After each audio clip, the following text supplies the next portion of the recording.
வாங்க, வணக்கம், welcome to குக்கீஸ்வெல் channel. இன்றைக்கி குக்கீஸ்வெல் சேனலில் திருநெல்வேலி இடி சாம்பார் எப்படி செய்யலான்னு பார்க்கலாம். வாங்க வீடியோக்குள்ளே போகலாம்.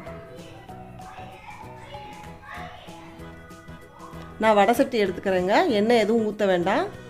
10 வரமிளகாய் எடுத்துக்கிறேன். 1 ஸ்பூன் மல்லி விதை எடுத்துக்கிறேன். 1 டேபிள் ஸ்பூன் கடலைப்பருப்பு எடுத்துருக்கேன். வெந்தயம் 1 டீஸ்பூன் எடுத்துருக்கேன். பெருங்காயம் ஒரு சின்ன துண்டு எடுத்துக்கிருக்கேன். எல்லாத்தையும் வெறும் வடை சட்டியில் போட்டு ஒரு 2 நிமிஷம் வறுத்துக்கலாம். வறுத்துட்டு அதை ஆற வச்சிடலாம். இப்போ நான் இந்த குழம்ப இந்த சாம்பாரை மண் சட்டியில் தான் செய்ய போகிறேன். மண் சட்டியை எப்போயுமே வெறும் சட்டியாக வைக்கக்கூடாது. அதனால் நான் 1 கப் தண்ணி ஊற்றி வச்சுருக்கேன். அதில் பூசணிக்காயை நறுக்கி போட்டிருக்கேன். தடியங்காங்க, இது வெள்ளை பூசணிம்பாங்க, இல்லை தடியங்காய். ஒரு பத்தையை நல்லா கழுவிட்டு தோலை சீவிட்டு ஒரே மாதிரி ஷேப்பில் நறுக்கி போட்டிருக்கேன். இது வேகட்டும். நல்லா வெந்ததுக்கு அப்புறம் மாங்கொட்டையும் மாங்காயும் சேர்த்துருக்கேங்க. ரொம்ப புளிப்பில்லாத மாங்காய். ஒரு 15 சின்ன வெங்காயத்தை நீல வாக்கில் நறுக்கி அதையும் சேர்த்துக்கிறேன்.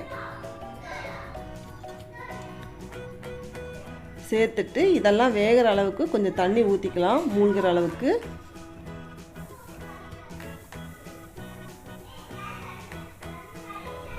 ஏற்கனவே காய் வெந்துருச்சுங்க. இப்போ மாங்காய் அதுதான் வேகணும்.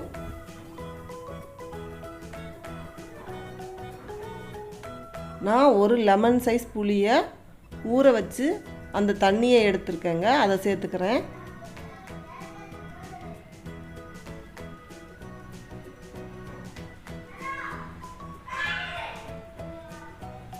நல்லா இந்த புளி தண்ணி வாசனை, பச்சை வாசனை போகிற வரைக்கும் நல்லா கொதிக்கட்டும்.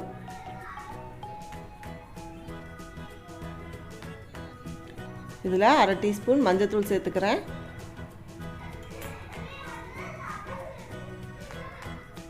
சேர்த்துட்டு நல்லா கலந்து விட்டுறலாம்.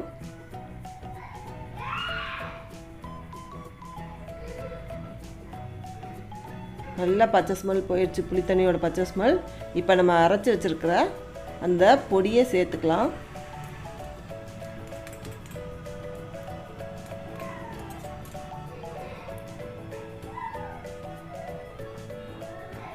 சேர்த்துட்டு நல்லா கலந்து விட்டுருங்க.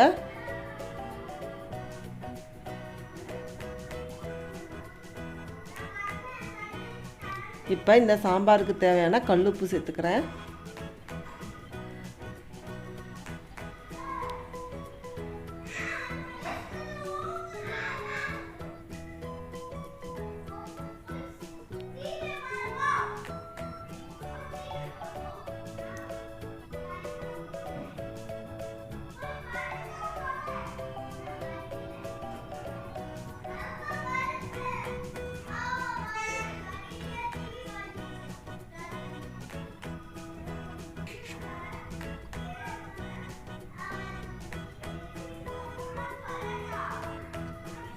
இது நல்லா கொதிச்சிருச்சு. இப்போ நான் 100 கிராம் துவரம் பருப்பை ஊற வச்சு 4 விசில் விட்டு வேக வச்சு எடுத்துருக்கேன் குக்கரில். அதையும் சேர்த்துக்கிறேன்.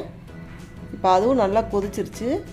நான் ஒரு 1/4 கப் துருவின தேங்காயை, வேறு எதுவுமே சேர்க்கல, தேங்காயை மிக்சியில் போட்டு ஒரு சுற்றி அதையும் சேர்த்துக்கிறேன். சேர்த்துட்டு கலந்து விட்டுறலாம்.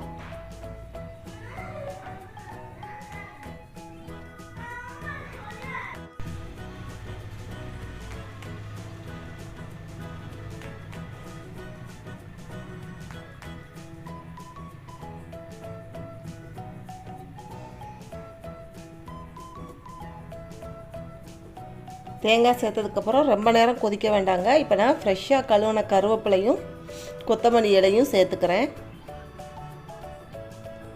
சேர்த்துட்டு அடுப்பை ஆஃப் பண்ணிடலாம்.